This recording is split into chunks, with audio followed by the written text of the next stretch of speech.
For almost 5 months, the writers have been on strike in an industry that's failing in every single aspect, whether it's box office, whether it's streaming, whether it's linear television.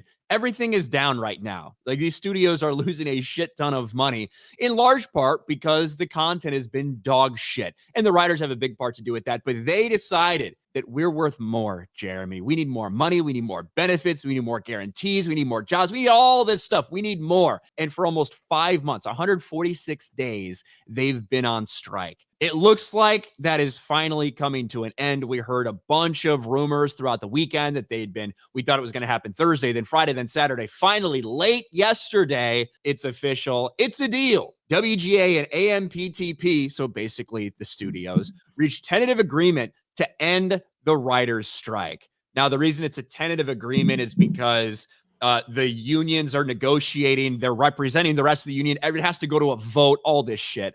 Probably will be ratified within the next couple days, but it's not like this is a guarantee it's done. But in all likelihood, it's probably a done deal, as a lot of these people are fucking living in their cars at this point. Of course, they're going to vote to go back to work. But that means that very soon you're going to get your late night shows back. These people are going to go back to writing almost immediately. And then the studios still have to get the actors to agree. That seems like that's probably going to happen pretty quickly.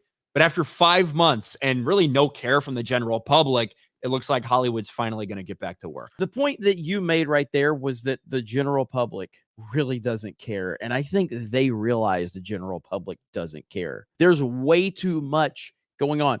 Dude, if this would have happened in the 80s, this would have happened in the 90s, this height during the summer and all of this stuff, I mean, you felt it back then when these moments would happen. You know what I mean? It's almost like baseball when they go on strike, or when the NBA or NFL, when those things happen, you felt it back then. You know what I mean? It mattered when this source of entertainment goes away. It mattered. It had weight.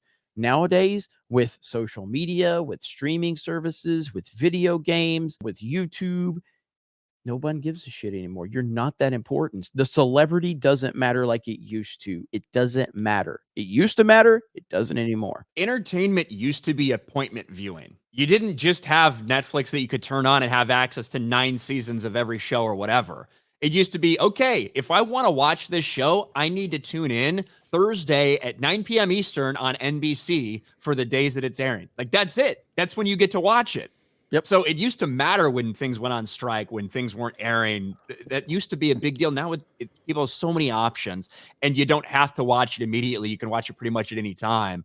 That's one of the reasons as well that people just don't care. We don't know any details yet. And Ryan, you're right. Like, they still have to vote on it. They're asking. It's probably going to clear. Like, it's probably going to clear. And this is just speculative for me right now. Kind of the word on the street is it's not that different of a deal than it was a few months ago. And it's like right now they're arguing over the AI language. So they made agreements on AI, and I'm guessing they made agreements on something they still don't completely understand. And they're trying to hammer out the language on it, which is going to be hard. That's going to be really hard because you cannot stop AI. It's going to change the industry completely in the next 2 years. 2 years. And that's why they were rushing to this deal. But it's the minimum writer's room thing.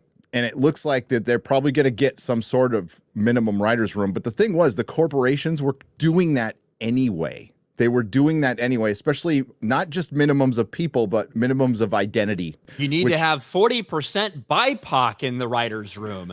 And they look at the landscape and they realize, well, only fucking 15% of writers in the WGA meet those requirements, which means you're digging through the bottom of the barrel in terms of talent to find people just because they're a certain skin color or ethnicity or whatever, which means your writing room is degraded. I think that all these fucking things, like, there's probably going to be some people that are happy about all this stuff that are not going to be able to get jobs, because I don't think that over the next couple of years, we're going to see the same number of TV shows and series being produced. A lot of these streaming services are going to collapse or like be bought up by other things. So there's not going to be as much content needed. And also, they've already admitted we have to slow down on content because we're losing so much money. So you're going to go from 500 or 600 series per year being produced to like 400 or 300, which means congratulations on your better guarantees. Probably the bottom 40% of these people aren't going to have jobs available to fill in the next couple of years. And this was the plan before the strike. They were going to cut down how many shows they were going to make,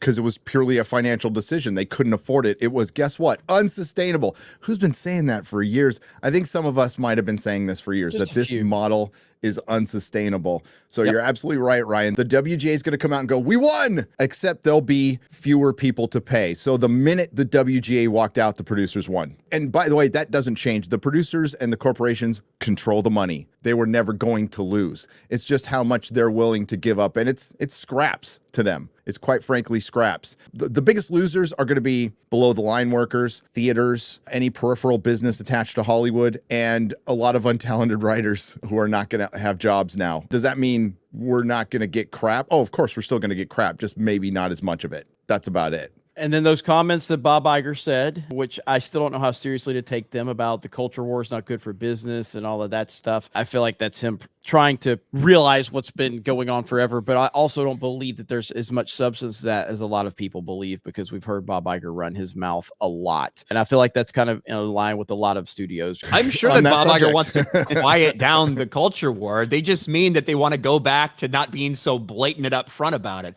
They still want to push transgender bullshit. They're just maybe won't advertise it before they do, not as hard. Like, do you think that Disney is going to not have these fat bearded male freaks in dresses greeting little girls to help them become princesses at Disney World? No, of course they're not. They're still going to do that shit. Like they're not really going to change anything they're doing. Maybe they'll be a little more tactful about how they push it now that they've realized how unpopular it is. That's what they mean by quiet down. They don't mean change what they're doing. They mean change how it's being presented. Maybe they'll keep people from taking pictures at Disneyland.